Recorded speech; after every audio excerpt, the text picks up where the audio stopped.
Oh, really? Yeah. You have, you're not full color? Yeah. Oh, really? Lori, the distribution German. looks slightly different than German. German handed out at the last meeting. Did that take into account the changes? I'm a quarter. There was an email regarding, is this version different than the older version? That version is my version, Your version? yeah. So Because I was this is the one to explaining some things. consider? It's not what Jonathan sent today. Got it. I'm talking only about the two columns. Are we ready?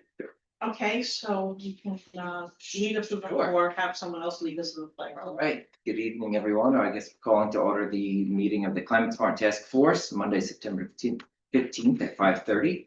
I would ask everyone to please rise for the flag salute. Lori, would you lead us? Okay. Pledge allegiance To the flag of the United States of America and to the republic for which it stands, one nation, under God, indivisible, with liberty and justice for all. Steve? Just a reminder to those present, in the event of an emergency, you can exit through these doors here, towards the rear of the front of the building. Please don't move your cars or anything like that to not impede any emergency vehicles and just sort of keep clear.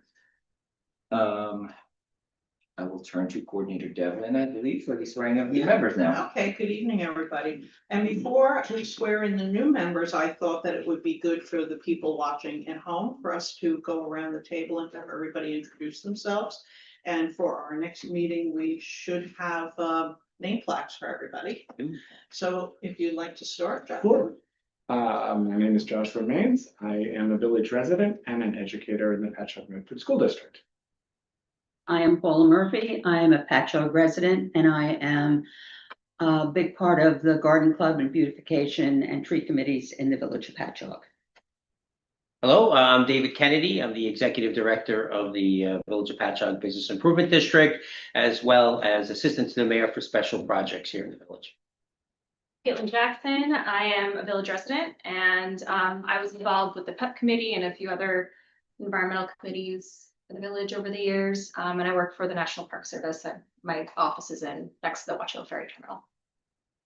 Jonathan Keys, I am a village resident, lifelong village resident, urban planner for Suffolk County, and honored to be part of this task force that my dad started. I am Lori Devlin. I am currently the village clerk, former village trustee, and I'm involved in all manner of things involving beautification and arts. Hi, my name is Rick Collins. I referred to myself as the prodigal son because I had traveled the world and found out the best thing to be found was right under my nose. Born in Patchogue and have returned living in the house that I grew up in. I'm a risk manager by trade and specializing in technology and renewable energy. Hi, everyone. Augie Rockfischel. I am a more recent village resident, but 8 years now, so not too bad. I used to work in Suffolk County Economic Development and Planning as the Farmland Open Space Coordinator, and now I work as the Clean Energy Coordinator with Cornell Cooperative Center, Suffolk County, and as part of the Long Island Clean Energy Hub. Okay, thank you. Okay, so with that, I should mention that Caitlin and Paula were members from the first go round and their term of office has not expired. But everybody else who's here is going to be sworn in, and we could do it as a group. Sure. If you just all raise your right hand. You could stand and repeat after me.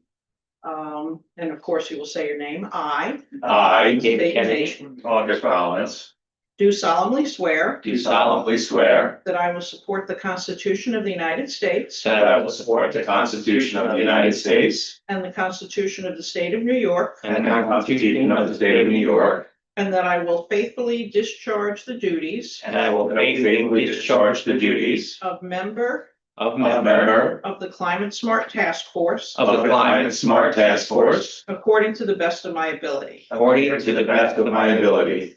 Okay, thank you. So I'll have each of you sign. And I should mention that we have one other member, Steve Fugo, who couldn't be here tonight. He's our trustee liaison member. So we will get him sworn in next time. So Rick, you can sign your name right here. Right there. Mhm. Okay, and then Augie, I have you right there, sure. Here. Yes.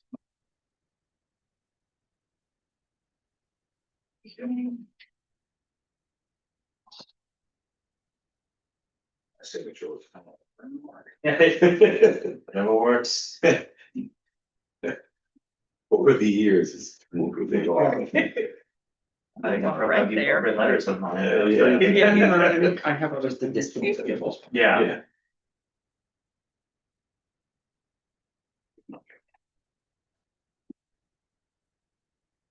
Okay, you on the next page.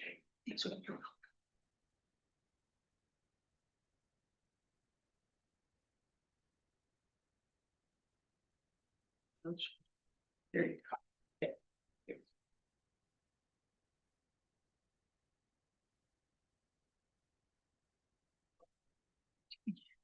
All right, very good.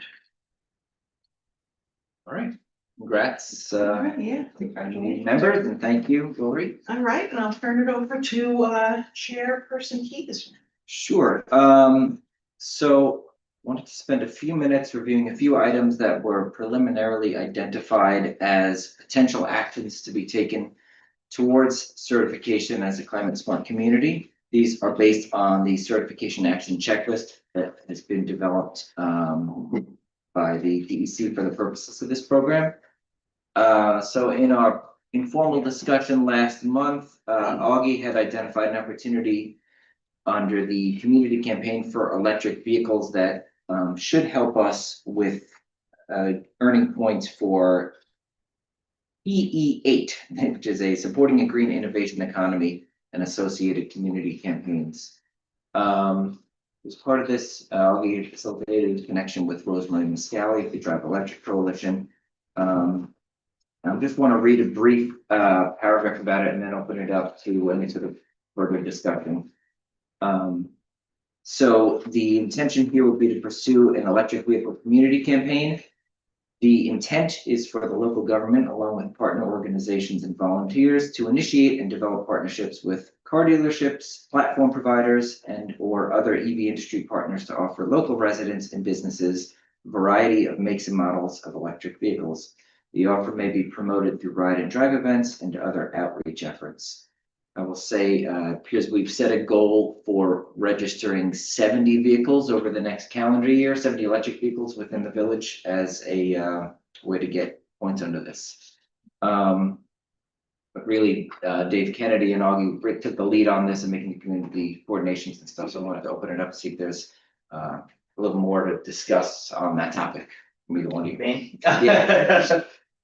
So I think this is really building on, there's a little bit of an additional motivation here because the legislation passed by Congress and signed by the president eliminates the electrical vehicle tax credits as of September 30th. So we want to some extent, take advantage of the fact that a lot of people are gonna be rushing out there to get EVs before that tax credit goes away. It's rather substantial.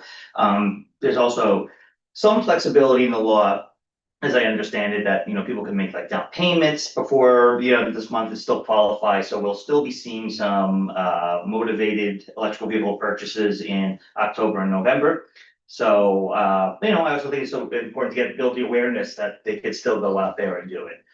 Because from a perspective of people, it's great for the people who are environmentally motivated, but those who may be more cost motivated, this reduction in the elimination of the tax credit could increase, how long it takes to kind of pay back that investment and so on in fuel savings and things like that. So I think it's a good campaign. As I mentioned, I'm a part of the Long Island Clean Energy Hub. We have established an existing relationship with Drive Electric Long Island. They are on autopilot, pun intended, as far as doing these campaigns. They know how to do them. We had a meeting with Rosemary Muscali. She had her spreadsheet and scope of work and says, all right, we'll do the farmer's market, we'll do the library. She has pre-existing relationships with EV dealers in and around the area. So she is motivated and ready to go. She's always looking for these type of partnerships. So it's really nice to kind of formalize that relationship. And I have a very high degree of confidence that we'll be able to secure the points. as part of our efforts here. I missed anything, Dave? No, I think you got it all. I couldn't add to that, other than I think there's a lot of opportunities. They seem very eager to want a table at a lot, and I think that thankfully Patchogue has a lot of different events that we can get them at, so I think it would be a very successful campaign. And my understanding is the village has passed a resolution, We passed a resolution, authorizing and supporting, the partnership for the Drive Electric. So the trustees are all on board, and we'll make it happen. Great. And it's increased documentation we can provide to the DEC in their certification process, so I think that'll be valuable as well. and I guess that's a good segue into the event at the Lutheran Church. You want to talk a little bit about Sure, yeah, just coincidence that Pastor Claire at Our Savior Lutheran Church, our Lutheran Church of Our Savior, reached out to me about having the village have a presence at her Echo Fair, which is taking place on September the 28th, and immediately, you know, since only the day before we had met with Rosemary, I said, well, this is a perfect opportunity. David, where is this church? It's actually just outside the village, so they have a lot of village residents who do go to the church. They're just on Jane Avenue, just north of Road Boulevard. Okay. If you go to that over there, almost in the neighborhood over there. But yeah, so this would be a first opportunity to get the table and going and start this program. Yeah, so I thought, you know, I Pastor Claire, very understand that excited. Rosemary confirmed that somebody from Drive Electric Long Island was available to, table at the event. Exactly, that is correct. I unfortunately am unable to attend, but I think perhaps we could discuss if anybody else from the group is able I to can go make and it, yeah. support. I planned on. Yeah, I'll be there. Yeah. I'm Okay. away that weekend, but Drive Electric has already agreed to have Long Island Clean Energy Hub materials in addition to their own there. Great. And I'm still trying to see if staff might be available to support it as well, so.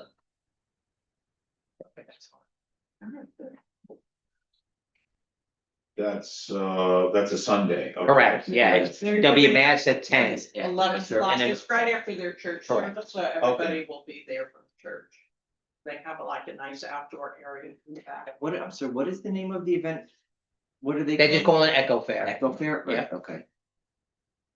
Have you been, David, to it? To the church? To the fair? Well, this is their first attempt at doing an Echo Fair. Okay. We do have an expert in Echo Fairs right next to us, who I've worked with in the past, but this is their first attempt. And they're dedicating solar energy.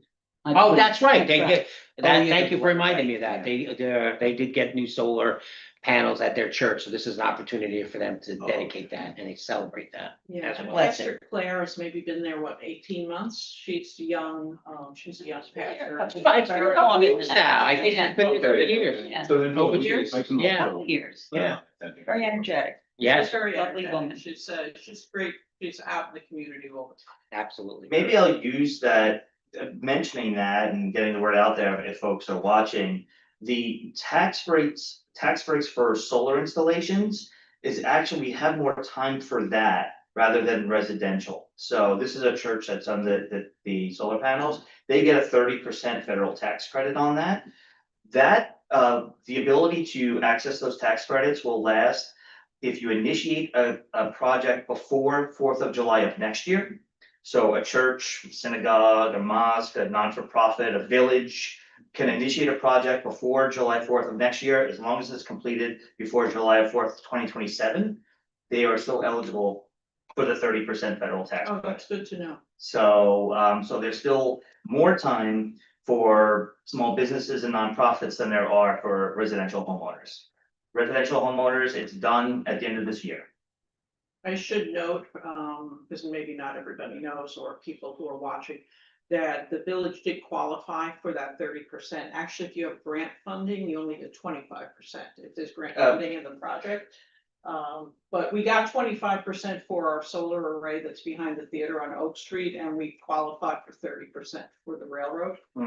So that's all in the works, and it's a substantial, Yeah. really substantial amount. of Yeah, money. you stack them together with a grant or something like that, you can get up to 50% off. I used to be able to tell farmers that because there were USDA REAP grants that they got 25% reduction through that grant application. And then they could take the 30% on the remaining, the remaining project costs, but Yeah. the USDA REAP for solars. great. It's really good. That's actually kind of another good segue into the next topic with Johnson Controls, probably, unless there's anything else on that. That anyone wants to add. Yeah, and I apologize. It was only, I had reached out and left a message for my contact there, who happens to be Rob Ralston, for Johnson Controls, also known as GCI. I guess the I stands for industry. We always call them Johnson Controls, and I do see they also use GCI. I don't know what the I stands for. JCI, yeah. JCI, sorry. But I did talk to him this morning. What's great, Rob is actually, I think it's international. That makes sense. Rob Ralston happens to be a village resident as well, which is very advantageous to us. Unfortunately, tonight he did have a conflict, but I did send over, explain what our task force is all about. Sent over the punch list that we're looking to, kind of what we're trying to do is, at least there's been a lot that Johnson Controls has already done. Most notably the 2 solar arrays, as Lori mentioned, that we really haven't fully, I don't think, really established that work to this list and how we can qualify for points. So he's looking it over. He was willing to meet with us, whether we just wait to the next meeting to have to come in and we could pepper him with a lot of questions, or if we wanted subsequent to the next meeting to have maybe a small little subcommittee meet with him and start working on it, and be maybe more prepared at the next meeting to really start filling in the blanks here and That's something that you and I could do. Dave, Sure, because Rob could absolutely. come during the day and Correct. we could pull out the big Johnson Controls book with all the warranties and go through all the actions and see what kind of documents are needed. Mhm. And we may have some of those documents in-house, but others would probably need to get from them. Absolutely, and I think they would also be very good in giving us some helpful advice and how to do some of these other things too. Yeah. As well. So I know he's looking that over. And just on that note, one of the best parts of the conversation when I had him today is, I think everybody's aware the solar panels are up at the train station, but right now they're not collecting energy yet because there was a delay in getting a part. And we were thinking it wasn't going to be until early November, but believe it or not, we got good news that the part's coming sooner than expected. So we're looking at they might be up and running by mid-October. It'll start collecting energy. So, that's just some good news. If you don't mind, Jonathan, sure. while we're on the actions, I had just updated the spreadsheet a little bit. I color coded it. So this is the actions. You've seen it from our last, when we first all met.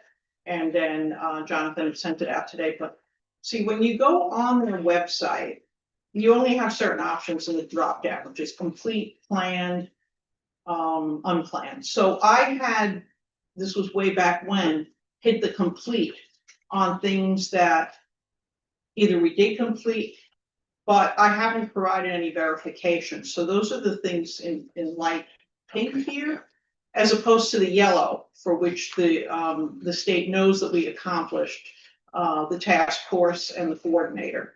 So those points, are in. So everything else is still a little bit vague. It's just that we've done it, and now we have to find out what is required in terms of documentation.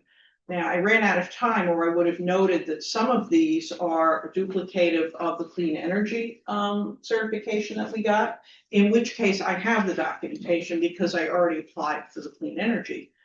So I'll try to update this and maybe put another column and mark which of those items. So I thought that would make it a little bit more clear as to what we've done, but we need to get the documentation that's together, helpful. basically. That's helpful, Yeah. because that was exactly the question I had when I went into look those. Yeah, it was Does unclear. complete mean complete, or does it mean? And I had to look It's at it the- afterwards because I yeah. haven't been on in a while, so I'm like, I don't remember that, right? That I realized. There should be Yeah, that's another what I like had done. option, which is like done, backup Done, needed. but backup Yeah, needed yeah. would be a good That's actually idea. what those are.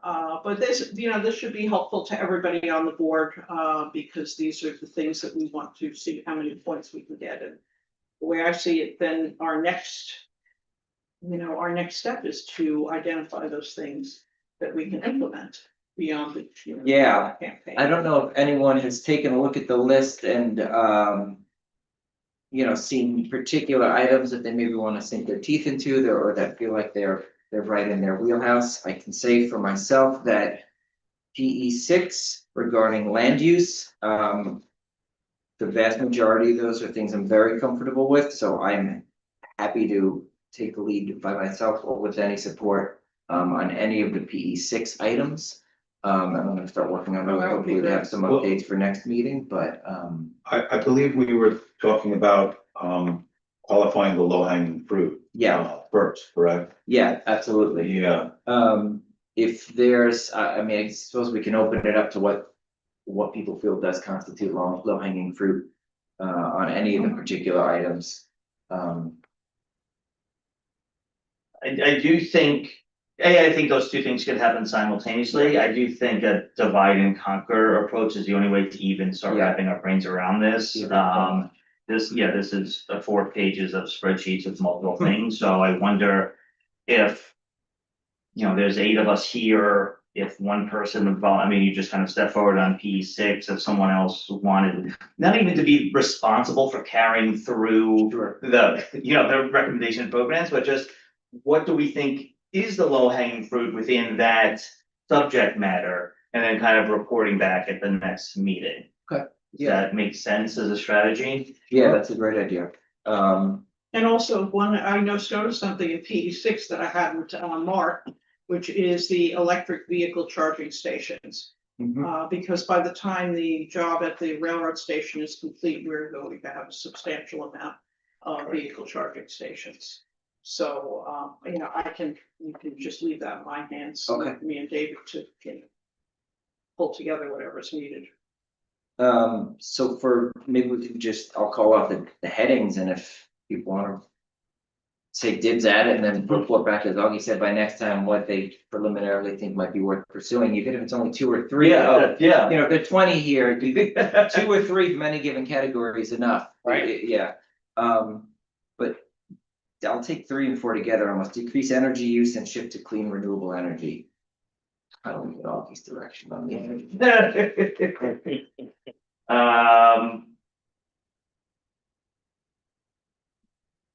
I'm thinking that I could jump in on, Sure. PE9, I know. Okay. it's, Perfect. To inform and Inform inspire the the public. public. Yeah, I Sounds agree, first come, That first is served. not me. Yeah.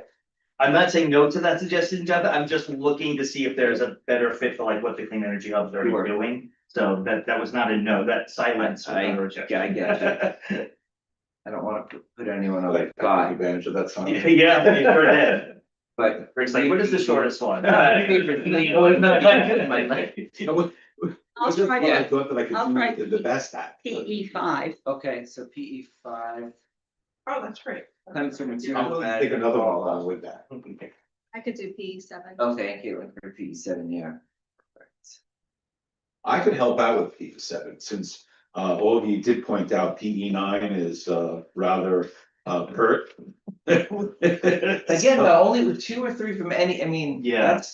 that's, Yeah, there's a nobody lot has of to points feel like available here, they and yeah. need to, you know, grab everything. When I first started looking at it, I thought, you know, we'll be able to do the majority, and then I started going through, I'm like, wow, there's so much in here, no one could possibly do all of this, so. So is there a request for us to kind of prioritize what we think might be Yeah, for each yeah. locate for each? Yeah, just based on Okay. your subject matter expertise, just kind of, and your knowledge of the village, just, yeah. And, you know, so, I mean, certain things that are on here can't take place without, you know, the mayor and the board of trustees being on board, and others can. So, not saying that we don't get them involved, but, you know, Yeah, just and we take could that even, consideration. yeah, that could be, maybe the first pass is what even seems plausible, and the second pass is what are the obstacles to the 8 that we picked from this, you know, maybe it's, we need X approvals, or we need such and such application. You know, for instance, on PE7, the flood insurance program community rating system. I have the paperwork that just has to be done by our building inspector Okay. and submitted. It's beyond my knowledge and capability.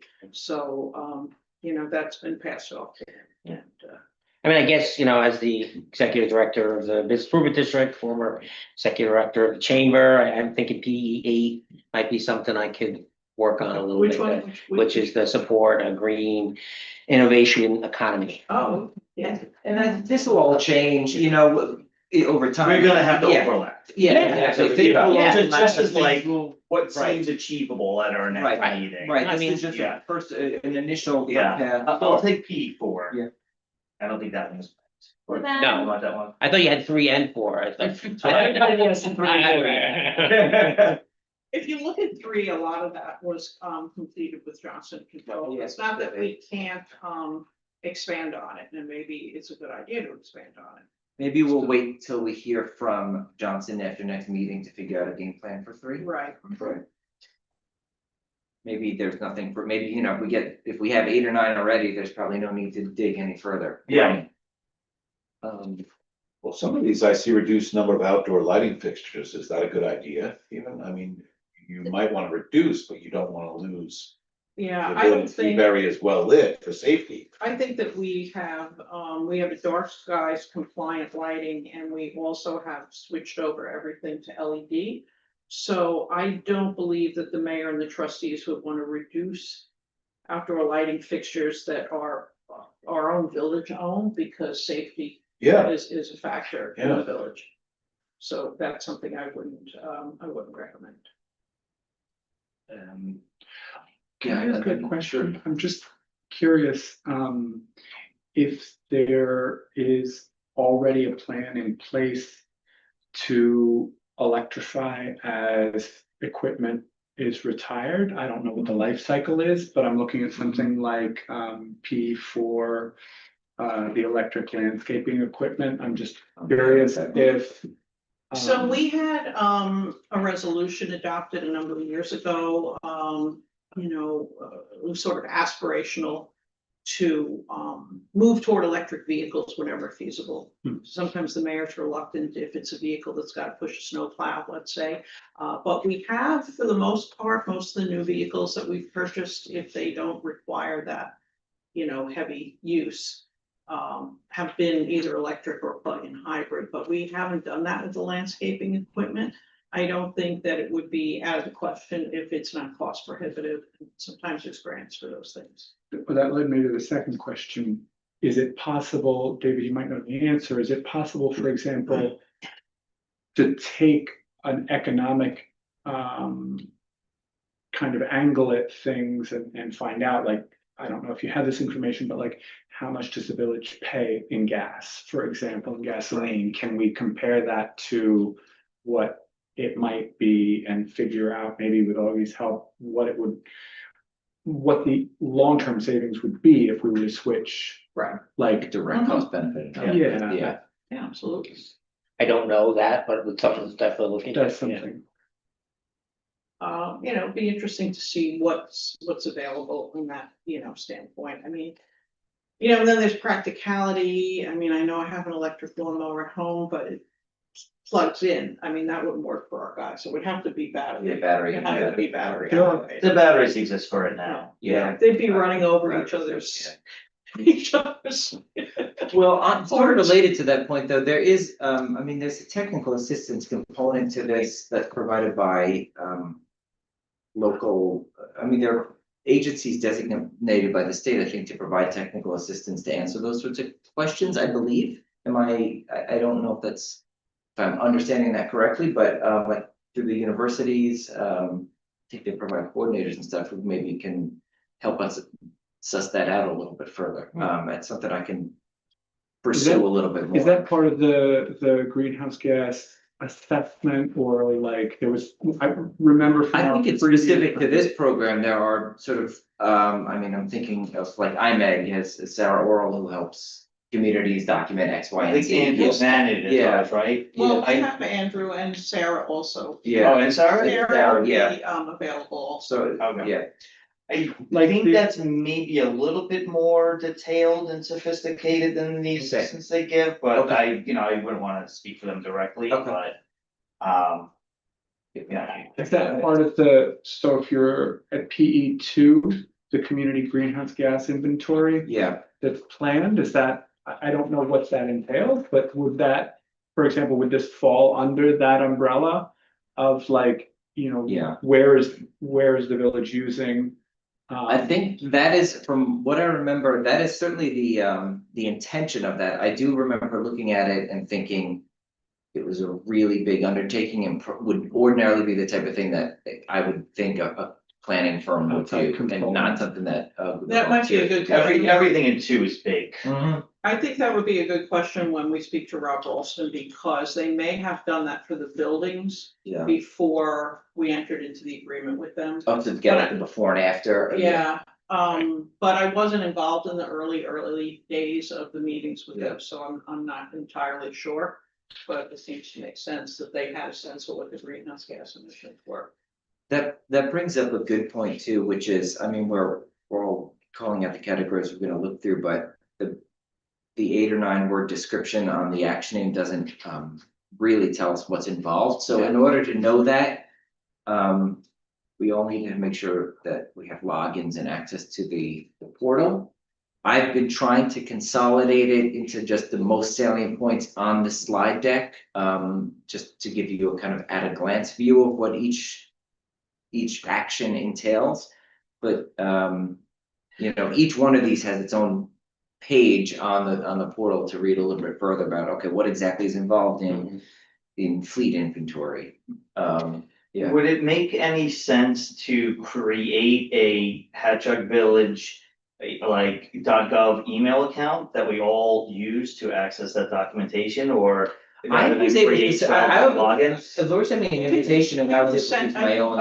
I can set everybody up with a login. I'll do that Okay. tomorrow. If you're And use your Yeah. personal, I wouldn't Oh. be able to get you a village, Well, I meant like a one. Most of them all. Yeah. From what I can tell, I get what you're saying, I don't think logging It's in. not would- difficult, then, yeah. Yeah, I don't think it'd be. No, I accurate, think so you it's can really need no- permissions and, you can go in and view, but Yeah. only certain people could go in and actually submit an application. So I'll definitely, I meant to do that after our last meeting, but it's got too many things. Understood.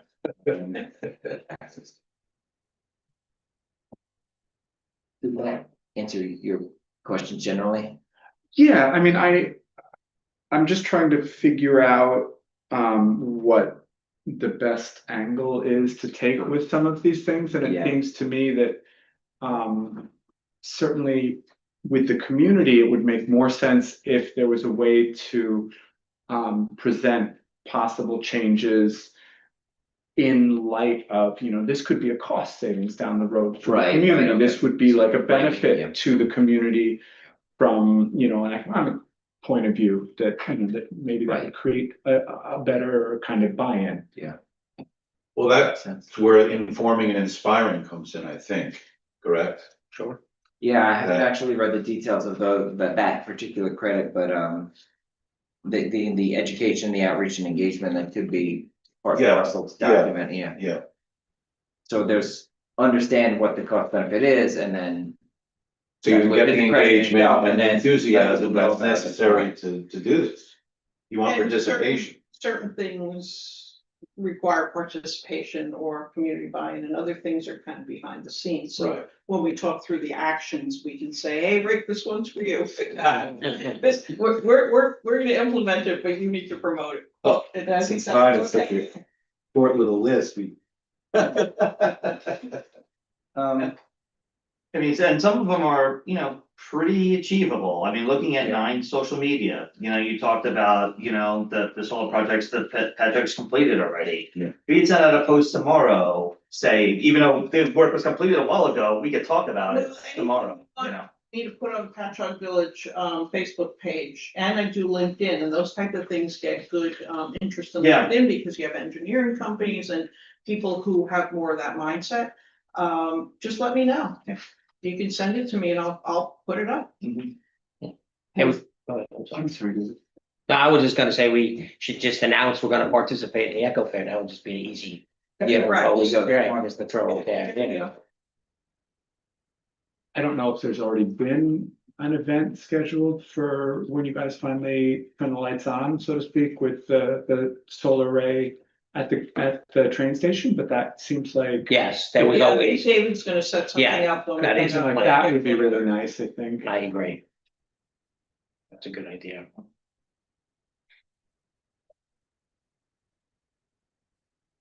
Yeah, but any kind of material, because, I get busy and I can't create material all day, but I can certainly put it on Facebook and LinkedIn. And I put up the composting, which we'll talk about in a few minutes, the community composting project. I put that up on the website. Thank you. What else? I put the Climate Smart Task Force. If you scroll about halfway down the homepage, there's like a newsflash section or what's new. And there's 4 little columns. You can scroll. I don't think anybody does. So I try to keep that updated all the time with new things. And then I guess, what do we do to document to get the points for? Yeah, that's where you're gonna have to Yeah, access right, the portal. it's probably screenshot. Yeah. That's what I'm thinking. Screenshots in a So Word maybe file. we'll do it send it over to- Start taking screenshots. Yeah, Maybe we could turn to our 5th item actually on this, if we don't mind. So it looks like we've got PE5 action, compost bins for residents, could be our next one here. Yeah, no, sure. As many might be already aware, earlier this year, and this really started with Jonathan's dad, Joe Keys, who got the village to apply for this grant in partnership with the Citizens Campaign for the Environment to do a pilot food scrap program. Thanks to Citizens Campaign and their relationship with American Environmental, I believe is the name of the company. They're developing for Long Island what would be when they get the facility going, the only anaerobic digester, I got that right this time, that would take food waste and turn it into energy, basically. So this pilot program is really an opportunity for the village to take an opportunity to see how we could do the collection. And then I think it's a period of 2 or 3, 2 years or a year. They've agreed for free, American Environmental, to pick it up from our DPW yard. So this grant would allow us to purchase these units where people could bring food scrap to throughout the community. There's 5 we'd get, and we'd put them in places that are very conspicuous and easy to find. And then the village has agreed with their staff to have their men on certain dates go around, pick up that food scrap, bring it back to the main yard where it will be picked up by American Environmental to bring to the digester. And hopefully this is a successful program where, I don't know how long they'll offer to take the stuff for free from us, but who knows? But certainly, I think the villages, once we know we got a schedule that works, then we can open it up to all village residents. So the first part would be just identifying 100 families that would participate. I have a feeling almost everybody on here will participate in that. I know some are already collecting. Have been collecting food scraps forever already. So now, at least now you can bring it to a local place and get it to turn to energy, unless you're using it for your backyard, obviously. We don't want to take away from that. But there isn't so to get this program going, this Wednesday, September the 17th at the Patchogue Medford Library will be an information meeting where, first of all, everybody's welcome to come. You don't have to be a village resident to attend the program and learn why collecting food scraps and separating that from your general waste is a good idea. But to participate in the program, you'd have to be a village resident. And then once we're identified, we will be providing each resident a nice little plastic bin that they could use to do the collection at home. And then, as a unit to be able to bring that to the facilities around the community. So, yeah, very excited about this. We would be the first village on Long Island to be doing this if we get this up and running. So it's a little feather on What do you mean by food scraps? I mean, literally, like. Yes, yeah. I mean, Katie probably someone who does it. Yes. Oh, I don't know. Yes. Yeah. Oh, wow. Wow. Okay. No, she's saying yes. Yes. She's saying yes. Yeah, the Wow. anaerobic digester pulverizes everything. You wouldn't use it for composting, but for the anaerobic Yeah. digestion. Okay. Right. Good to know. Right. So, I mean, and, Citizens Campaign for the Environment, their staff will be there on Wednesday. So they'll be much more specific on what you can and can't collect. But anything by the great old 7:00. Downstairs at the library, yep, in the community room. I mean, it's not a prerequisite. You will have to get trained. This is just an information meeting. Certainly, when the 100 families are identified, there will be, I think, an hour or 2-hour training that they'll have to go through about it. That will be the other commitment that they're making. That will get obviously much more into the details on it. So, right, yeah. So anybody watching, yeah, if you can't even make it to the meeting on Wednesday, You could reach any of us, but dkennedy@patchoguevillage.gov. If you got that email and you're interested, give us your name, your address, and we'll certainly connect you and make sure you get trained. And What time to do it. 7. But Wednesday, 7 o'clock. 7 o'clock. And we'll probably do another, this will be one of a few educational meetings we'll probably do. CCE did tell me today they would wish the registration was a little higher, but it's the first one. So we'll probably do a couple of more. A lot of it's going to be dictated by, to get the program going, when the anaerobic digester facilities open. I think they've targeted the end of the year to be open, to start being able to collect stuff. So maybe late fall, we're getting residents to do this, or definitely by the spring. We'll hopefully have this program up and running.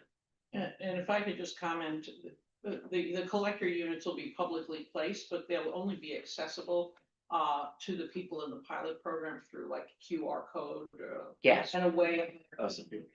Shoot me. Yeah. Right, exactly. Yeah, so it will be a locked unit that It's only. not like anybody can just walk up and think it's a trash bin, and because we have to limit. So, Yeah. The anaerobic digester, where is it located? Is the Or where will it be? I believe so. But that won't be the drop-off location for us. No. It's the same person, right, David, that Long has Long Island Island compost. Yes, Long Island compost. Fella. Yes, Okay. same We gentleman. take our leaves there, I think. Correct. Village, when we collect our leaves, they go to Long Island. Yeah, so exciting Yes. stuff. What I understand has a very interesting operation already going. It's very well versed in all of this. And I'm sure there's a few boxes, once we get this up and running, we'll be able to check off. Yeah, thanks, at least 2, yeah.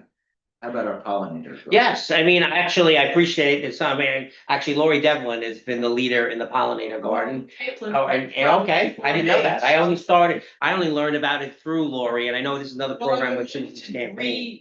You So know, I'll repopulate the defer. bioswales, but it's, we talked about it, but it just didn't rise to a level of urgency with everything else going on. Sure. So when they approached us, Citizens Campaign, I thought, well, this is great, so.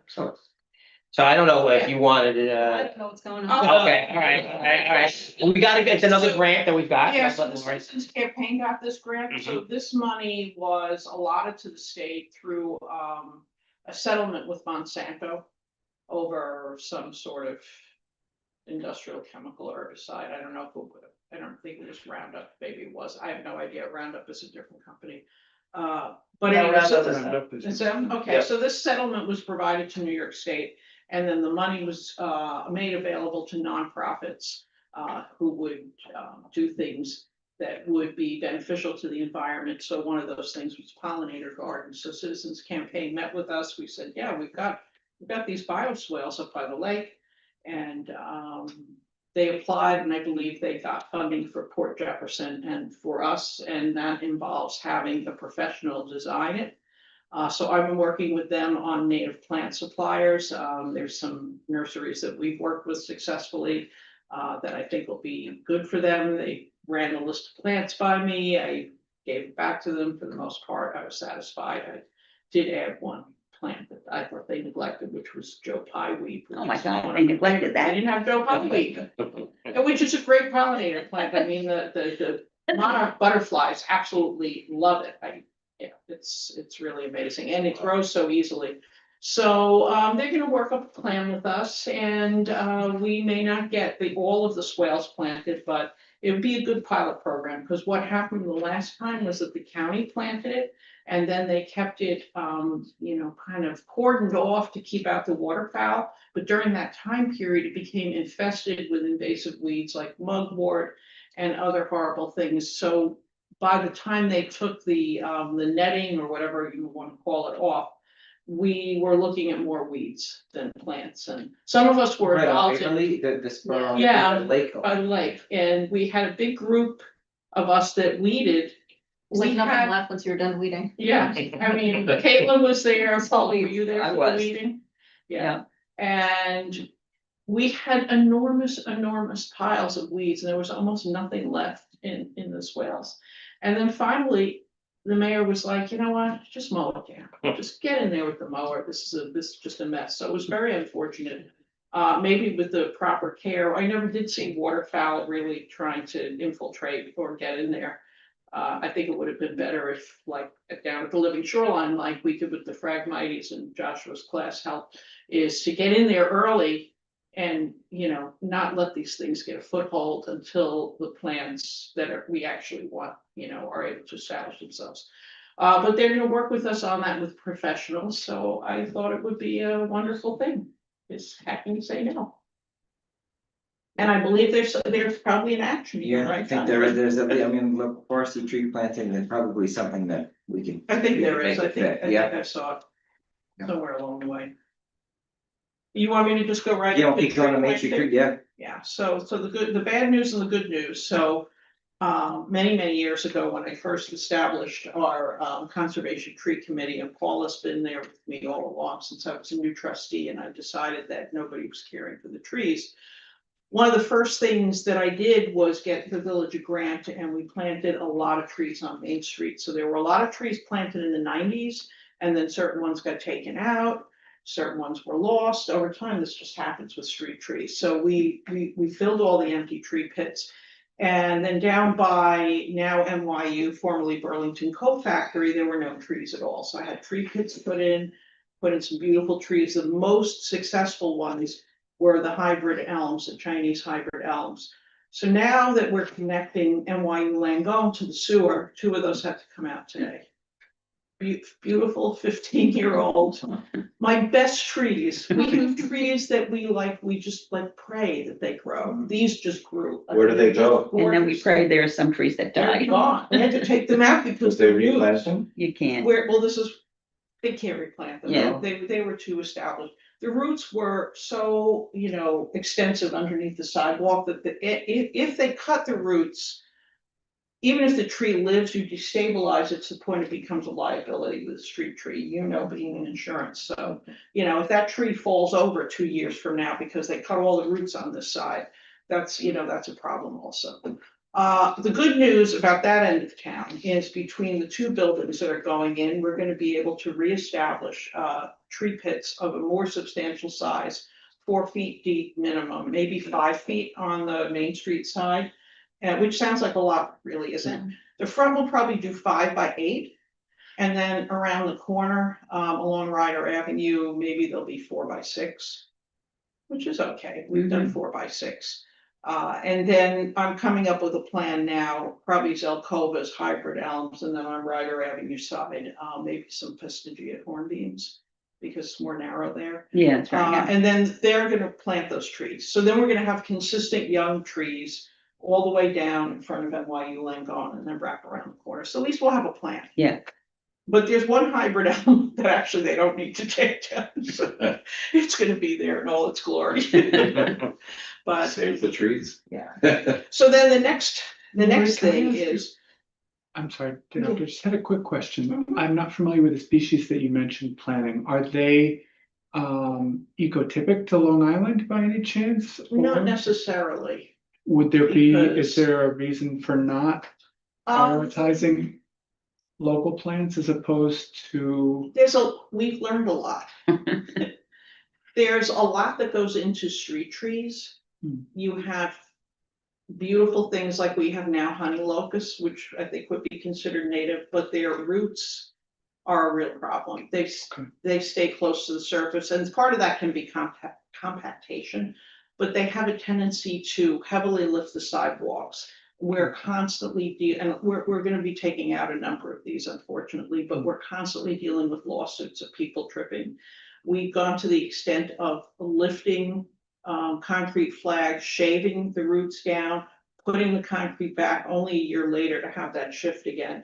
And in 2 cases, we had to take the trees down because the roots were infiltrating the floor of the adjacent restaurant, Whiskey Neat and Route to Oaxaca. So that's the problem. You never want to have what they call a monoculture, where you have Yeah. too many of the same Yeah. tree. So even if we put a few of the same in one spot, we put different ones somewhere else. But, another good native tree would be a London plane tree, which are great street trees, but unfortunately, we don't really have the space because they get quite large. Yeah. You know, so again, you're gonna run into a situation where 30 years from now, even 20 years, you're gonna be taking them out. So we've done a lot of research and we've just found that certain trees seem to be thriving in urban environments. And that's what we've been using. So we haven't been able to put as much emphasis on native plants. So the Chinese elms are also called alley elms. They're a small leaf. They have a beautiful mottled bark. They're using them all over New York City with great success. And they could be pruned into an alley. That's why they call them alley elms. But I don't know if our guys have. I've seen them in the city where they have them planted close together and they're just like pruned like in a line and they just look. Oh, these fabulous. guys love to prune.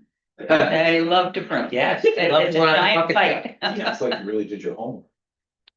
Well, we've been doing it for a long Yeah, time. yeah. Yeah, we've had the tree committee for a Yeah. long time and And we had an arborist doing, I kind of working, have a brain for this kind of stuff. I yeah. don't know, just like sticks. Maybe it was all those years studying grapes in the wine district. Maybe. You know, something to it. So we like Zelkova. I'm not sure what their origin is. They are a part of the elm family. We tried, we planted Liberty elms, which are native. So those are a progeny of elms that survived Dutch elm disease. But the last time I looked, they didn't really have the Liberty Elm Foundation, they're a nonprofit, only had super mature trees, or you had to kind of pay them to start trees for you, which means they won't be available for 5 years. And we tried hybrid elms, which I didn't have recommended. Yes. And they lifted the sidewalks worse than anything we ever had. I mean, so bad. So that's why Capital One has no trees right now. Those had to come out. It was just horrible. So that's really our criteria is more what survives in an urban environment from our research. Anyway, so getting back to what we're doing on Main Street, because of the tripping hazard and some of these other instances, we are going to be taking out trees that appear to be healthy, or that are healthy. But after consulting with an arborist and the village had commissioned a tree study from VHB Engineering, and they've identified the the relative health of the trees, but also any hazards that they're maybe presenting for our evaluation. And the lead arborist on that said to me, honestly, after 30 years, many street trees outlive their serviceable life. So you need to take them out, replace them. So we're going to try to do this judiciously. Some of the pear trees that I identified that had a number of diseases that are circulating, you probably have seen this all over Long Island, that these flowering pears are just in decline. They've gone from being in decline on Main Street to being dead. So those are coming out first. So I couldn't remove any trees until we got an executed contract, which I got last Thursday. Yay. I wrote the grant in 2023, so we can finally move forward. So from now through maybe January, our guys are going to be taking the trees down. Then in the winter into the spring or early spring, our concrete contractor is going to resize the tree pits that are currently those ovals that we have on Main Street. They're a tripping hazard in and of themselves because people get caught on that edge there. You know, Tim and I looked at this, our engineer. You're walking down the street, you expect things to be in a line, and then you have these things, and they kind of because people also they step in them. So we're going to have those changed to 4x6 because that's really all our sidewalks can accommodate. I'd like to go deeper, but then you don't have adequate room for walking and wheelchairs and the like. So if we resize those to 4x6, then next spring, Davy Tree will be planting a variety of trees that I, had approved by the state. And the state DEC approved that. And then Davy Tree will be responsible for watering, mulching, fertilizing for the first year. And they know what they're doing. Yeah. Yeah. So it's a lot more money than us putting in the trees ourselves, but it gives us a much more of a benefit towards survivability. And this is why we went after the grant, so we could afford to do it the right way. So we will be having educational meetings at the library as required by the grant, but we haven't gotten that far yet. After we got it, we can start planning. So we want to make sure to educate the community so they understand that we're gonna be in a transition period for a time with Main Street and trees, but that ultimately this will be the best thing for the situation. And that's my report. Great. Very good. So we have no public, with that, the grant is 75,000. And the village will be putting some cash in, but a big part of the match will be our manpower, to take down the trees that are coming down. All right. We do it in the winter, maybe no one will know. Yes, seeing no comments from the public. Yes, no comments from the public. Anything else? Do I need a motion to adjourn? That's something. We usually do a motion to adjourn. Are we gonna keep minutes of the meeting or this I'm being gonna take recorded? minutes off of this, but just really summary. I'm not gonna do verbatim. Okay. You're only required to do actions, but I think at least a summary is one. Yeah, no, it's good to have that information. I think YouTube will do an AI summary, They do, yeah. Yeah, so. so we got a motion to adjourn? Motion. Okay, and then a second, I'll second. favor? Aye. Thank you Okay. very much, everybody. Great start. If you want me to, Thank you, Pat. or First meeting. we could do the I don't know if you have to calendar. set it We to could record. take